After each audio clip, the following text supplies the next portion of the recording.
If you've watched my videos or follow me on Instagram, you'll know that for a while now I've been salvaging pots using various iron oxides, normally those that have misfired or have slight glaze defects, or they just lack a bit of interest and need just a bit more character to them. This video will explore that idea, why I do it, how I do it, are the pots still functional, as well as discussing the various materials used.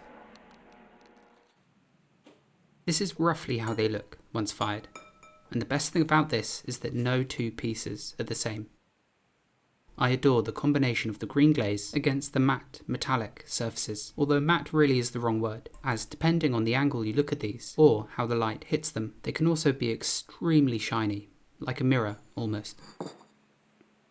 By using this method of coating pots in oxides and refiring them, I've been able to create what I think are some of the best pots I've ever made, but I'll show you those towards the end. Generally speaking, bowls tend to be the best subjects for this, and I've got a few stacks of seconds in the studio which are awaiting their turn when I have the odd bit of space in the kiln that needs to be filled. Bowls work really well for this due to their shape, as the iron brushed on the interior form can melt and pool together without there being any risk of the metal flowing over the foot and sticking to the kiln shelf. And here's what one of those defects could look like, a small white blemish on the surface. But it could also be a very minor case of crawling, or discoloration, or perhaps the glaze has boiled, creating little bubbles of glaze that have cracked and are very sharp. And this is a way to save those pots. And I'm glad I can do this, as ultimately so much time is spent creating these pots, from weighing out and wedging all the clay, throwing them, trimming them, glazing them, and then reduction firing them. And sometimes, when the pots are unpacked from the kiln, whilst their forms are great, there could be some glaze defects that render the vessel practically worthless.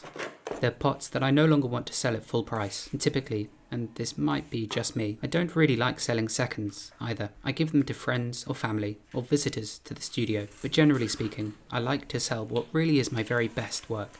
A chef wouldn't serve food they've burnt, and that's sort of how I look at it. So, with that being said, with many of the seconds, and sometimes thirds I collect, I'm able to save many of these by coating them in various iron oxides and refiring them, turning them from seconds and thirds back to firsts, and I try to pack them in places in the kiln on the bottom layer that don't quite reach temperature anyway. And sometimes these pots are fired again and again, but you need to be careful, as the iron will slowly start to erode the vessel beneath it, especially on the rim, which is why, say if I'm coating an entire pot with iron oxide, I'll brush it everywhere save a few millimeters around the rim. This way it melts and flows down the walls, rather than embedding itself into the rim, causing these metallic craters to form.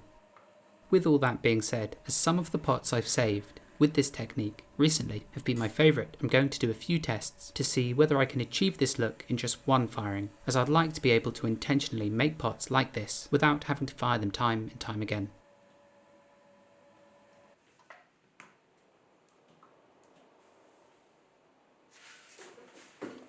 With some of the pots I make, instead of wiring them off straight away, I'll wait a few hours until the rim has firmed up somewhat. This way, when I cut the bowl off the bat, there's less potential for the shape to distort, especially if you are throwing quite finely.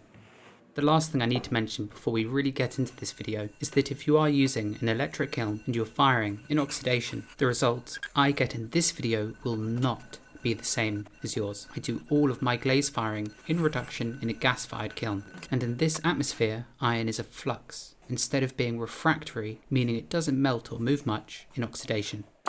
There might be ways you can replicate this effect, but truth be told, I haven't done any glaze firing in oxidation for years now, so I'm a bit out of practice, and some of you might have some better ideas. So, let's get started. And first off, just a huge thank you to Richard Carter, who's the superbly talented craftsperson you might know, and you might own one of his tools too, as he makes the spinners I use when trimming pots. Like this one. He fairly recently retired from making these tools, and as a thank you for being an advocate for his work for years now, he sent me this banding wheel that he made, and it's honestly incredible. It's so smooth and silent, and it just spins and spins if I leave it. And it's on this, well, at least since I received it, that I brush all of the oxide onto my pots. The shape of this bowl is a bit off, as there's a slight bump just about here, and I'm hoping a layer of iron will help fix this. And to coat it, I'm going to be using black iron oxide, which out of the 3 iron oxides I use, the others being red iron oxide and yellow ochre iron oxide, black iron oxide generally produces the most intense colours, as it's the most concentrated out of the 3. which explains why it melts much more than the others I use. And if I use this black on the outside of a pot, I'm very careful about how much I use and how close to the foot I go, as this stuff really runs. I mix it with water to a thick, slip-like consistency, and I always keep a sponge on hand, as this stuff is messy. It can stain things and it gets everywhere, so do stick an apron on if you're using it. I centre the bowl on the banding wheel, tapping at the bowl's foot, while pinning it down with my left hand to keep the piece from skittering across the wheelhead.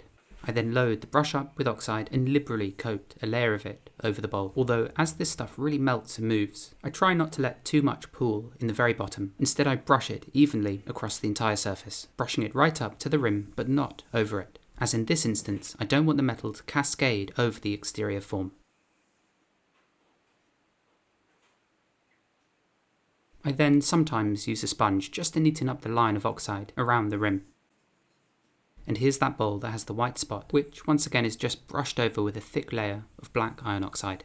And I should mention that this mixture of metal and water settles very quickly, and if the slurry isn't mixed thickly enough, or if you let the oxide settle, when you brush it on, the water can overwhelm the oxide, causing it to separate at this point, creating streaks of bare glaze. You can get around this by quickly blasting it with a heat gun, but if it is mixed to the correct thickness initially, you shouldn't have to do this, although perhaps the nature of the glaze underneath also plays a part on how well the iron sticks. If you're using a very smooth, glassy glaze, the oxide might not stick as well as compared to if it was applied to something that's a bit more rough and matte. But if you are having issues, one thing you can do is heat the pot up before you apply the oxide.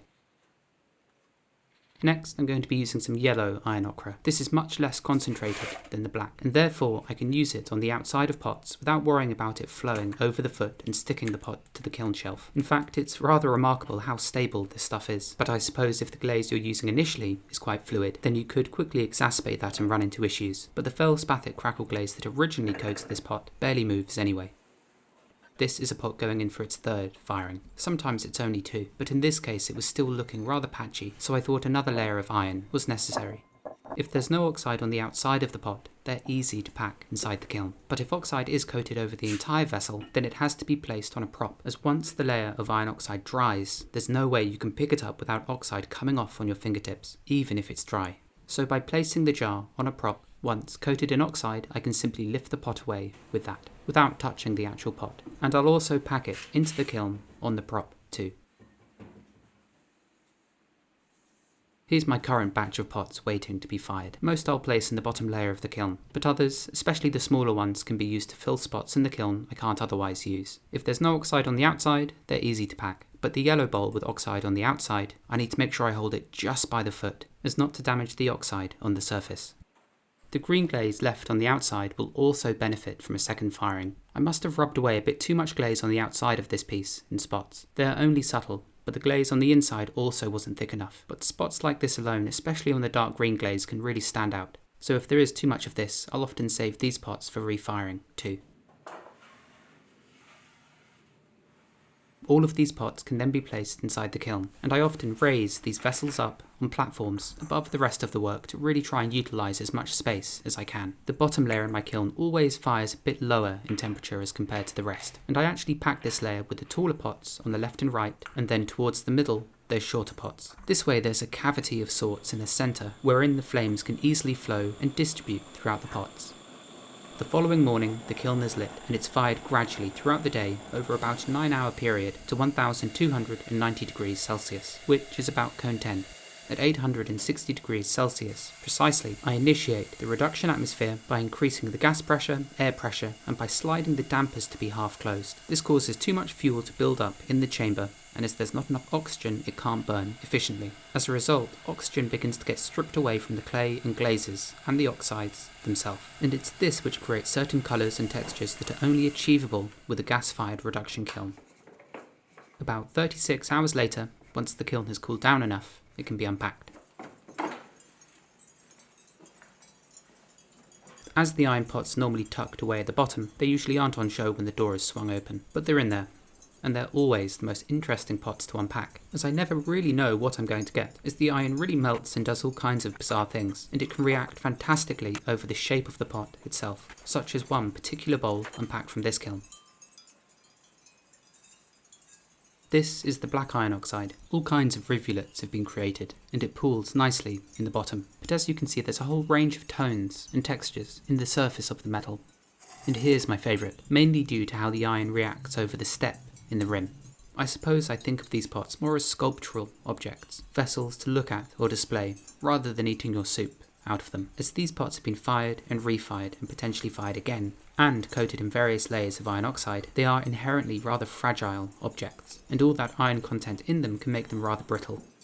This is a bowl brushed with red iron oxide, with a patch brushed over the outside, which is melted and flowed. The dark green glaze itself also intensifies. Where it's thicker, it turns into a more intense green, and the specks of iron that cover the entire pot become more present.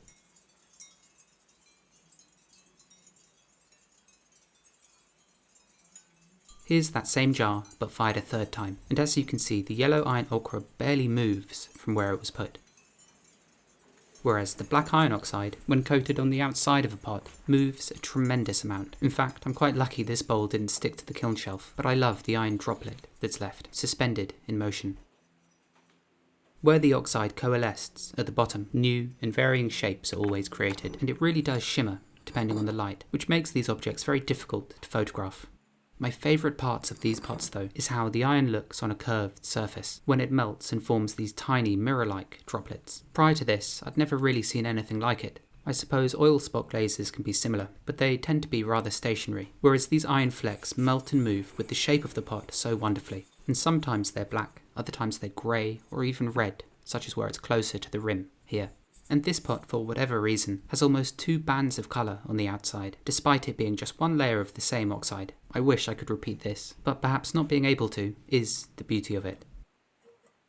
Generally, my work can be quite uniform, so having another strain of work that's different every time, but still links back to the original shapes I make, goes a long way to adding variance to my body of work. And despite them being mostly decorative, I use one at home for my trinkets, but they can equally be used for dry food, or your collection of pebbles from special places. I just wouldn't put them in the microwave. But they also don't rust or change if filled with water, so there's that. If you do happen to try this technique out, I'd love to see your results, as so far I've only seen what this looks like with my particular glazes. And if you do have any other ideas about different oxides I should try, do let me know in the comments. Thank you, as always, for taking your time to watch, and as always, I'll see you next week.